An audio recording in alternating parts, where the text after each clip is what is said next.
Hey, what's going on, guys? I'm gonna give you guys a chance to come into the conversation. We're gonna have a great discussion this morning about a really important topic, something that you probably heard about, but yet something where you haven't heard it discussed in the way that we're going to discuss it today. We're going to talk a little bit about some things that have happened in the community that a lot of us are excited about. At least I am, and I think it's very interesting, very cool. And before we get started, though, I want to take the time to let you guys come into the chat first and foremost, and welcome you to the chat, and welcome you guys to drvoicetv.com, the home for intelligent Black people. So if you're not Black and you're not intelligent, you might want to leave, because this might not be the place for you. We will probably hurt your feelings, because we do critical analysis on this page and we talk about the things that other people won't talk about. So anyway, to join me today in this conversation, I reached out to my very respected colleague, Ms. Noma Langamushali Moses. How you doing today, Noma? I'm doing great, boys. How are you? Doing well, doing well. Now, Noma is all the way in Botswana, and she also runs a charity to get sanitary pads for young women in Botswana who need their pads in order to go to school and to do the things that the rest of us do. And it's padsforourgirls.com. That's padsforourgirls.com. Excuse me, I'm a proud supporter of the charity, and I think you guys should be too. And also, I would like to ask you guys if you could hit the thumbs up button. If you haven't hit the thumbs up button, please do that. I want to welcome my friends from Facebook. If you guys, Sharon and Scott and Brad and Ron and John, if you could actually share the video to your Facebook page, I would be extremely appreciative. And also, if you're on YouTube anywhere, please give the thumbs up. And also, as you know, in the beginning, we always do our city shout out. So shout out your city, shout out your business, or shout out your dream, so that other people know what you're doing and what you're working on, so we can all help each other and support each other. So Noma, now let me first, as I preface this question, I want to ask you, did you hear about this Black trifecta of women that just won the Miss America, Miss USA, and Miss Teen USA pageants? I did. I've seen it all up my timeline. Yeah, it's been a big deal. You know, it's kind of cool. It's very cool. In fact, I'm looking at USA Today. It says history was made this year as the country's biggest pageants were won by 3 Black women: Miss America, Nia Franklin; Miss USA, Chesley Christ; and Miss Teen USA, Kylie Garris. But Chris, the North Carolina lawyer who won Miss USA last week, told CBS This Morning on Tuesday, "There's still much to be done where diversity is concerned." She says, "I think it's a reminder of how far we have to go." Chris said, "I believe when Ursula Burns was no longer the CEO of Xerox, there were no more Black female CEOs of Fortune 500 companies, and that is an unfortunate statistic to know." She continued, "So I think the celebration of this landmark should really be celebrated, but it's also a reminder of that we have a lot to do." So it sounds like they're very well spoken, very, very smart, and that they represent the community well. So Noma, you actually were Mrs. Botswana in 2012, and you have some beauty pageant experience, extensive experience. Tell me what your feelings were when you saw what went down here. Well, I thought one of two things. Either, because all of these pageants are American pageants, right? Miss Teen USA, Miss USA, and Miss America, they're all American pageants, right? And I thought, wow, finally, the general population is recognizing that Black women are the most beautiful women on earth. Or it's just one of those things where it's like, let's give it to the Blacks this year. And unfortunately, I really think it's the latter. Not to take anything away from the women who have won. I want to emphasize that, because they deserve to win, but I think we deserve to win every year that we don't. But more consistently than we have done in the last 50, 60, 80 years of each pageant, however long it's run. There's always that knowing in my gut that, the girl who deserves to win, if she's Black, there's a very good chance that she won't win. Interesting. And Whitney says that they were all biracial. Now, is that true? Tell me if anybody can confirm that, just so we can be sure on that. But if that's the case, if they are biracial, and I'm going to look, and I got their pictures up here, you know, and I'm going to pull it up on the screen in a second. If they were biracial, Noma, what would that say to you if that were the case? Well, there's two things. First of all, in America, being Black and being biracial are more or less the same thing, right? But then the second thing is it puts in that colorism thought into play, where then the most beautiful women that are Black, that are chosen to represent us as Black women, then fall towards the lighter skinned ones, which again is a problem that we've dealt with and talked about over and over and over again. So that's the problem that it would present. And I've seen that not just in the United States pageants, in other African countries where they seem to think that if they put out or they put up a pageant contestant from their country who is biracial, she's somehow more beautiful and more likely to win than somebody who is not. Very, very interesting. Everybody, I'm speaking with Noma Langan Mushali Moses, the 2012 Mrs. Botswana, and we are talking about the three Black women who won the Miss USA, Miss Teen USA, and Miss America pageants. Now, hit the thumbs up button if you just got in. Please hit that thumbs up button and share and all that other stuff. And make sure you subscribe at drboycetv.com, the home for intelligent Black people. I did see someone that said that they believe it's only two that were biracial, but whether or not it's two or three, I think that we, I think that we kind of have to sort of say something about that, not in a way that undermines the accomplishment of the women that won. I know that that's definitely not something I want to do, and I don't think that's something you want to do either. But No. Right, but I think that if you really want to have, if you really want to have an honest conversation, you have to talk about the colorism. We have to talk about the fact that, whether they're biracial or not, as I'm looking at their pictures, they are all lighter skinned, and that begs that question, that begs that question of whether or not that you can win contests like that by being dark skinned, if dark skin is a liability that you have to overcome.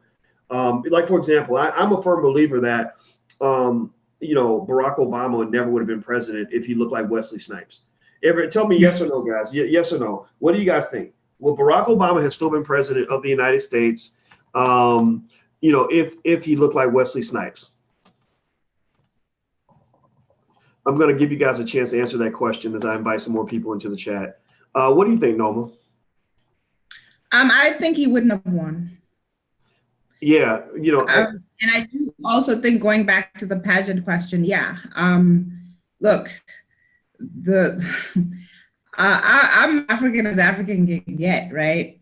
So my hair will never hang down no matter what I do to it, right? Well, maybe if I relax it or put chemicals, whatever, but in its natural state, it's a very tight curl, okay? As far as people in my country go, I'm the average complexion. Some are darker, some are lighter. But like I said, in the United States, the range of what Black means goes all the way to what we might here call white, if you're very light and your hair in its natural form hangs, to us, that doesn't seem like a Black person, right? Based on our own history, you're right, you'd have to have mixed with other races, which most African Americans have, right?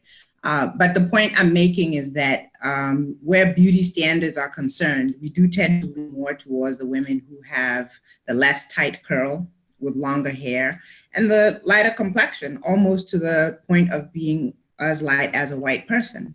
And then whoever it is that wants to prove that, no, we're not racist, or no, look, Black women do win sometimes, they take a light-skinned woman with loose curls and say, look, Blacks win too. But sometimes in the Black women community, I think that's still hurtful because they stay in that area to say, look, Black women can be beautiful too. The only time I've seen that change is in recent years the world over loves Lupita Nyong'o, the Kenyan actress. That's the first time I've ever seen a dark-skinned, African, tight, curled hair woman just surpass all, all these little things that we have going, and everybody just agrees like, wow, she's a drop dead gorgeous woman, or at least most people do. What do you think was behind that? I mean, what do you think drove it? It was almost like with Lupita, who was awesome, as an actress, just really cool. What do you think drove that sudden burst of international love that she received? There's so many other women, beautiful just like her, talented just like her, never received. Like, what made her suddenly the it girl? It was a little interesting. It was interesting to me because it was almost like it was when I saw her at the Oscars and she goes up there. It was the Oscars, one of those award shows that don't mean anything to me. But she was walking down to get an award or something, and all the white people were just like, Right. like, oh my God, she is the star among stars. Now you love that. It's nice, right? She deserves it. Black women always deserve that, whether or not white people give it to us or not. And I think that's important. Right. To understand. Like black women always deserve a complete standing ovation, round of applause, 24 hours a day, 7 days a week, even when white people act like they don't exist. But when suddenly the people who have been oppressing us all this time, the people that have been ignoring us all this time, the people that have been overlooking our talent all this time, suddenly they are just, overly enthusiastic about, this woman who doesn't fit that traditional Hollywood look, it's almost like it's like she became, like she was a trendy, it was a trendy thing to do, like adopting the black babies, how they all wanted to have an African baby, almost like it was a Gucci purse. I felt the same way when I saw them all cheering for Lupita. I said, y'all don't believe this shit. Y'all something ain't right here. Why are you being so nice all this? That's how I feel. I don't know. What'd you think? Well, I kind of experienced that working in academia. And it will sound strange coming from a person who's African born, right? Who's African as opposed to African American. So it's not like unaware of the fact that white people, at least when I was in academia, are more comfortable congratulating and applauding and recognizing a Black person if they are non-African American. Anything but an African American will do, right? And then they still get to say, meet the quota of, there's enough Black people here, but no African Americans really. And I think Lupita has that same kind of thing where we get to congratulate a Black woman. I mean, she's drop dead gorgeous. But typically Black women, especially very chocolate like her, are not celebrating America. So you do have to wonder if that same thing is there where you can see that there's an effort to congratulate, appreciate, and celebrate a Black woman just as long as she's not African American. And again, that's you obviously know that's a very, very layered topic. Because there's been this conversation about American descendants of slaves versus just being Black but not being a descendant of slaves. And it's not in my interest to admit it, but there is something to it that the general population in America is more willing to accept a non-descendant of slaves than they are to accept a descendant of slaves. And that's a whole nother deep topic as to why, because now there's talks of reparations, there's so many things going, but I think that it's just easier to get along with, to celebrate and to congratulate a person who's Black as long as they're not the American descendant of slaves. Interesting. Everybody, I'm talking to Noma Langu Mushali Moses, and we're talking about the 3 Black women who just won the Miss USA, Miss America, and Miss Teen USA pageants. We're very, very proud of them, by the way. They're very, very talented. But I will say that, given that my self-esteem, I like to believe my self-esteem is intact. I don't think we need white people to tell us that we're talented. I think that God already told us that a long time ago. And so while I was excited to see them win, I pretty much see these awards, and maybe you can help me, zoom in on this, Noma, but I see these awards as made up. I guess because once I went from being a person who was looking for opportunities to someone who learned how to create opportunities, I learned how a lot of what we value the most is stuff that people made up. Like the Oscar, if you read that book, How the Jews Invented Hollywood, In that book, they talk about how the Oscars and the Academy Awards, for example, were created by the moguls who ran the film companies, and they were like, okay, the workers, all the actors, they want more money, so let's distract them with something stupid. Let's give them an award to feed their vanity, so that they'll feel good about themselves, and someone will tell them you're beautiful and you're talented and you're wonderful, and then you're going to forget that somebody else is cashing your check down the street, right? And so I think that for Black folks, I think that that's one of the big rope-a-dope mind tricks that have been played on Black people for a very long time. We are constantly looking for other people to tell us that we're beautiful, to tell us that we're talented, to tell us that we're amazing. And the fact is, we've always been that. We've always known that. And so I wasn't really. I don't consider that history. I don't, people are like, oh, they made Black history. No, they don't make Black history, because white people invented that award, and white people don't have the right to decide what's going to be Black history. We should be Black history, right? Like seriously, if a white person, if they all got together and said, well, we're not going to give Black people anything, then what does that mean? Does that mean that they're shaping your history? Are you serious right now? What are your thoughts on that? I completely agree with you, and that is actually sad that in 2019 we're still talking about making Black history, that Black people can be considered to be as beautiful or as deserving of an award as white people. Years and years ago, I stopped clapping first Black anything. Because I don't see it as an achievement. I see it, I know you read a quote earlier. I also see it as something that's very painful, that, wow, so at this age or at this stage, we're still congratulating people for being the first of something. Doesn't everybody see how wrong that is? Doesn't everybody see that that's a problem, that should have happened a long time ago? And then the second thing to your point is, yes, all of these pageants are white owned. In fact, 2 out of those 3 were originally owned by Donald Trump. And that's another thing. As God is my witness, I will never enter another pageant again unless it's Black owned, because for that very reason, that I will not have a bunch of white people get together and decide for me, that the white women are much prettier than me. And then a whole bunch of Black women are also there being told that they're ugly just because the white people are the ones deciding who's the most beautiful. And the thing is about pageants, it's not just about beauty. We are celebrating women's accomplishments. We're being given platforms to speak about issues that matter to us and issues that can have a positive impact in our communities. So what happens is it's a double blow in that the white woman wins and she goes to go start something and do something and be backed by the organization and get the money, and she gets to do good work, and we just get told we're ugly and we go home. Wow.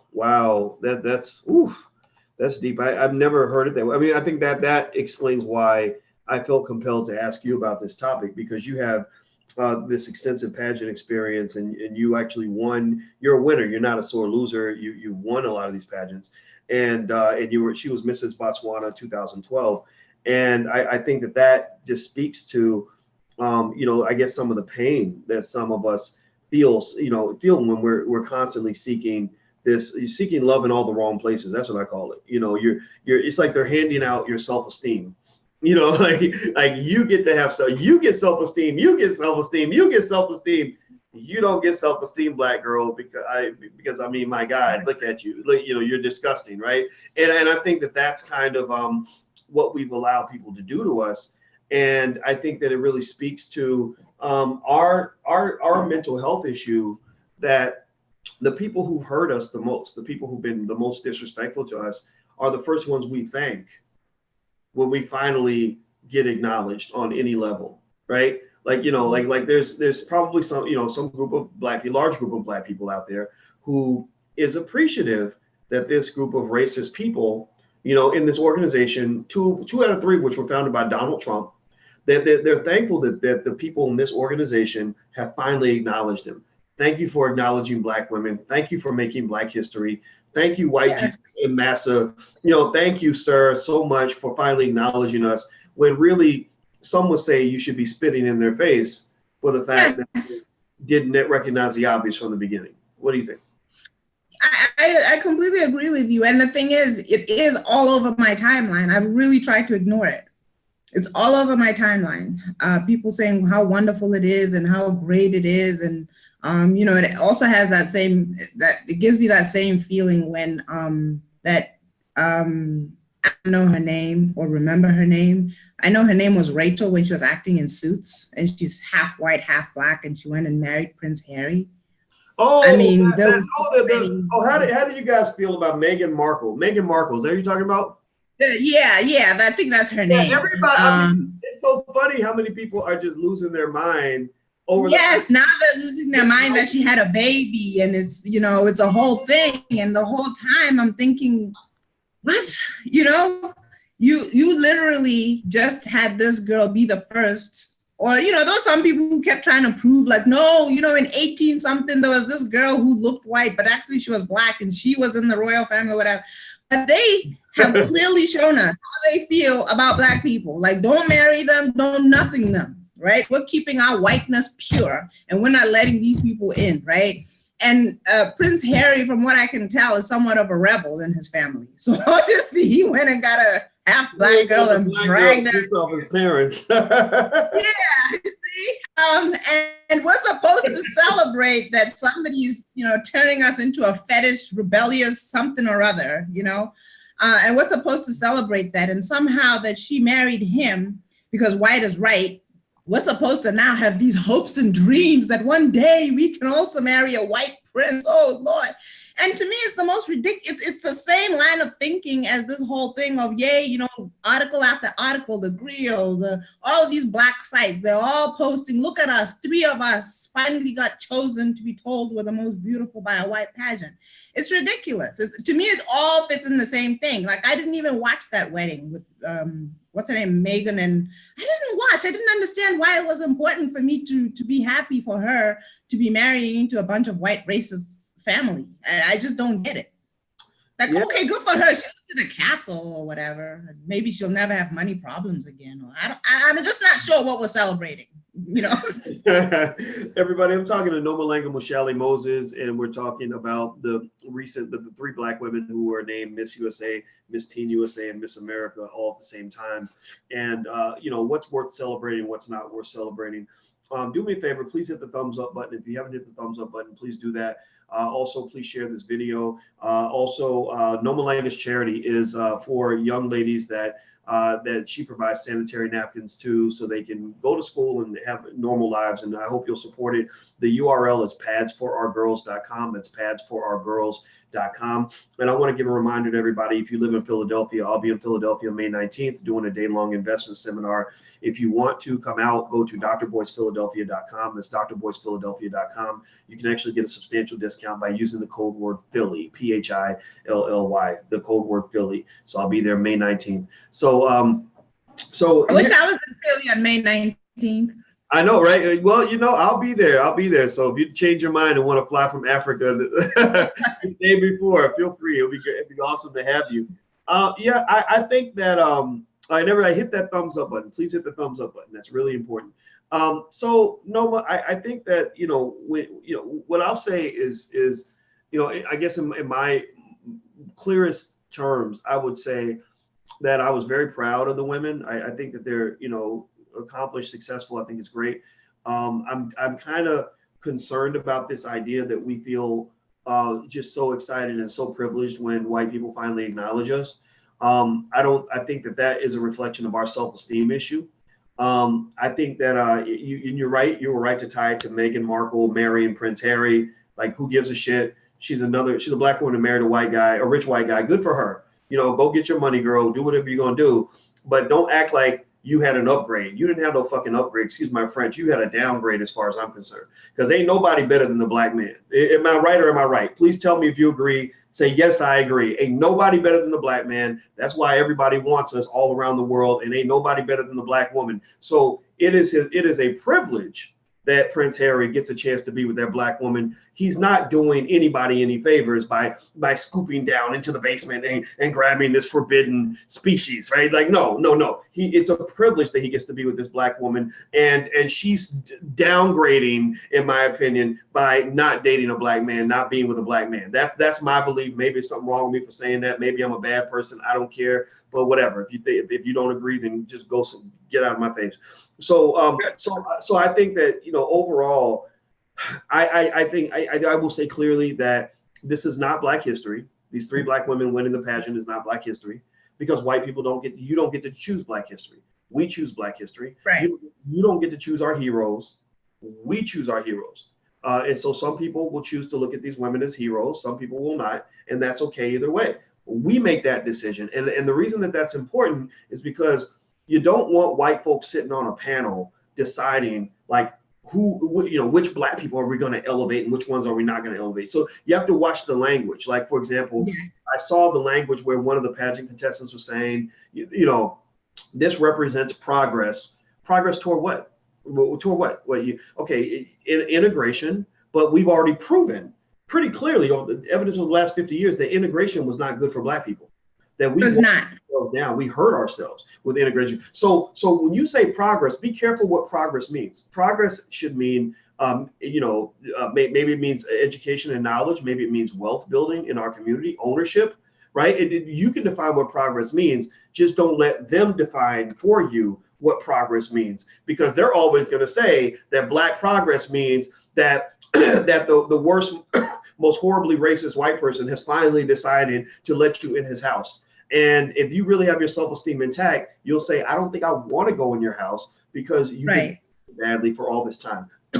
What do you say, Norma? Yeah, I'll take it a step further. Progress is if that house that you wouldn't let me in, right? The size of it, the cost of it, everything, the land, if it's so wonderful. Progress would be if I got that same house and you didn't give it to me. If I had the means and the wherewithal to get that house for myself and you didn't interfere in me getting it, so I could go into that house myself. That is my own house, and I can let other Black people into that house. That's progress for me. But that you let me into your house and you still decide which room I will or will not go into, and you still have the authority to say, I must get out, that's not progress. It's the same thing, once again, with, all these, she's the first Black CEO at whatever white-owned company, and she's the this and she's the that. That's just not progress to me, because it means that they still hold the cards. In other words, they get to decide who they will promote and won't promote. And if you don't act right, I've seen Whoopi Goldberg, boys. One of the people who I used to admire, because she just didn't care about anything much. She was just going to say what she was going to say. And if you didn't like it, you could go jump in a lake. But she's been on The View as the moderator for some years. And suddenly she has to say things and then backtrack. I think in her tenure at that show, at least 3-4 times a year, she has to walk back something that she said.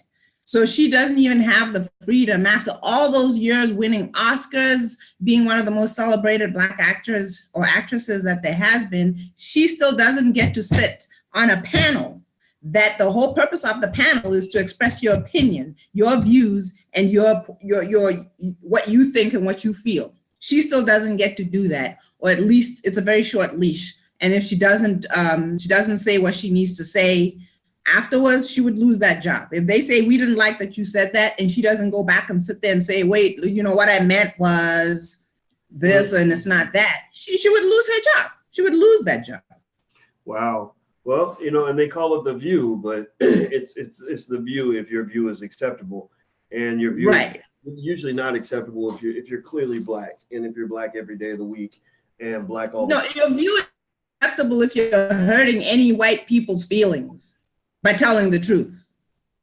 Yeah, well, that's what we're dealing with Facebook. Farrakhan got banned from Facebook because he tells white people the truth, and it's not going to stop. And I think that it's a power game that we're playing. And I think that Black people have to understand that you're not playing a charity game. You're not playing a game where you can beg your way to the top. You're playing a power game where you're going to have to fight your way to the top, and they're going to fight you every step of the way. And if you're not ready to fight, then you just go ahead and accept your oppression and just be happy with that. Be happy that Prince Harry decided to bless you, or that Donald Trump's organization decided to crown a Black woman as Miss USA and all that stuff. And it's, again, and I want to reiterate that this is not to disparage the women that won the pageant. Good for them. I think it's great. But the thing is, my opinion of them does not change based on the fact that they won. To me, they were always talented. Even if they got in 5th place, I would still say, yeah, you should have won. You were the most talented in the pageant, and good for you. So I want to say thank you, Noma, for your time. It was awesome getting a chance to talk to you. Thank you. Thank you for having me, and thank you for promoting my charity. Absolutely, absolutely. And everybody, please hit the thumbs up button. Make sure you hit the thumbs up button before you go. Also, give a digital round of applause to Nomalanga Mushali Moses. Her charity, Pads for Our Girls, is at padsforourgirls.com. That's padsforourgirls.com. So I support the charity. I hope you'll support it too. Also, don't forget summertime is coming. So if you want your children to learn financial literacy and to grow this summer, feel free to check out our financial workbooks for children. You can go to financialworkbooks.com. That's financialworkbooks.com. And also, oh, by the way, I should give you our Melanated Mogul of the Day. So our Melanated Mogul of the Day, I don't know if you know, have you seen this, Noma? But anyway, I give Black history because we all went to public school and we didn't learn anything about ourselves. We just learned about a bunch of racist white people who used to hold our ancestors as slaves, and we were taught to worship those people. So that means we're all pretty fucked in the head, excuse my French. We're mentally ill. You have to forgive us. I didn't mean to cuss, I'm sorry. But seriously though, like we're really screwed in the head, like when we studied slave masters and don't know about our own people. So I thought I would help with that. So we created these flashcards. These are Black history flashcards that celebrate melanated moguls. And melanated moguls are Black people who did amazing things in economics and business and powernomics that we never learned about in school. So the melanated mogul of the day is Miss Sarah Bickford. Now, how many of you, yes or no, yes or no, yes or no, how many of you have heard of Sarah Bickford? Yes or no? Yes or no? Give me a yes or no. How many of you have heard of Miss Sarah Bickford? Let me see. I'm gonna see if I see any yeses anywhere. If anyone's heard, and don't go Google her real quick. Like be honest, be real. Tell me the truth. Okay. Let me see. I see no, yes, no. Okay. I see one person says yes. Okay, another yes. No, no, no. Okay, good. So most of y'all are ignorant, like me. Okay. All right. So let me read. Let's make ourselves unignorant right now. Let's ignorance is the illness, and education is the cure. So let's read about Miss Sarah Bickford and give a big ashe to our ancestor. Sarah G. Bickford was born in 1852. She died in 1931, lived a nice long life, almost 80 years. Her industry was utility. Sarah Gammon Brown Bickford was born into slavery in either Tennessee or North Carolina. They don't even know, didn't even have good birth records for Black people. So she was born a slave. So if you were born in the hood, you didn't have it as worse as Sarah Bickford. So stop complaining about being born in the hood. She was born in an even worse hood. In the 1870s, she made her way to the Montana gold fields, trading work as a nanny in exchange for transportation.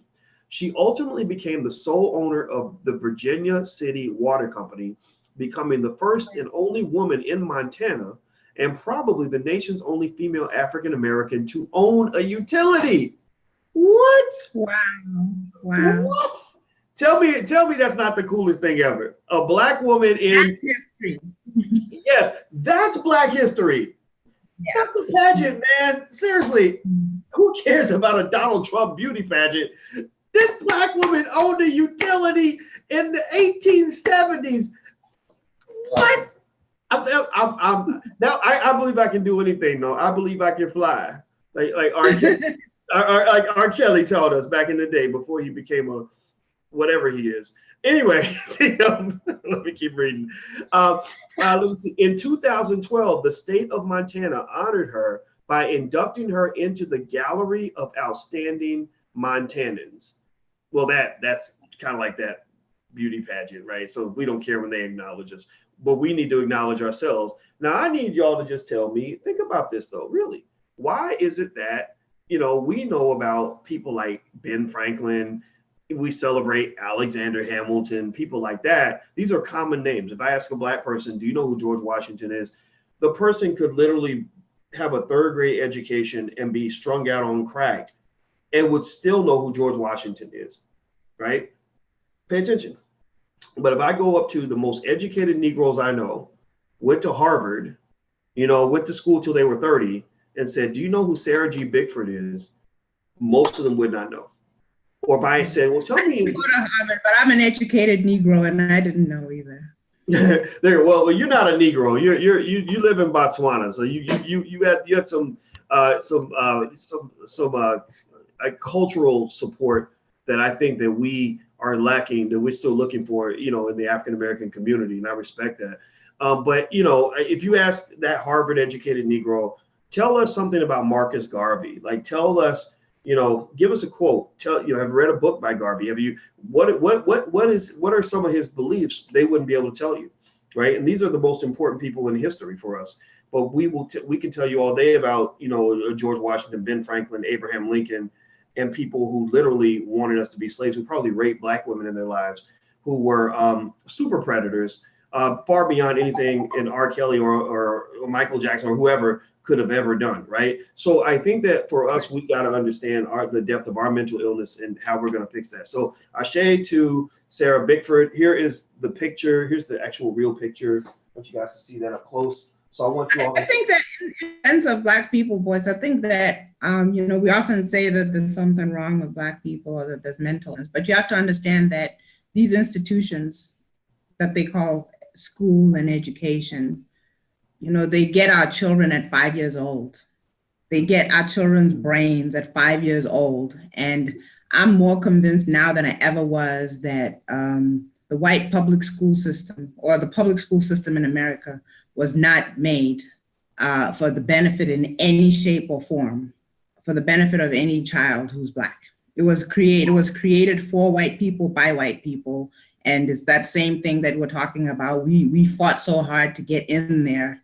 We don't belong in there anyway, because they're not trying to teach us about us. They're not trying to, it's just a brainwashing thing of, the most consistent message there is white is right, white is right, white is right. And they don't have to tell you that something is wrong with you, but if they tell you for long enough that white or anything that they can attribute to whiteness is what is right, then by default, everything Black, brown, or anything else is wrong.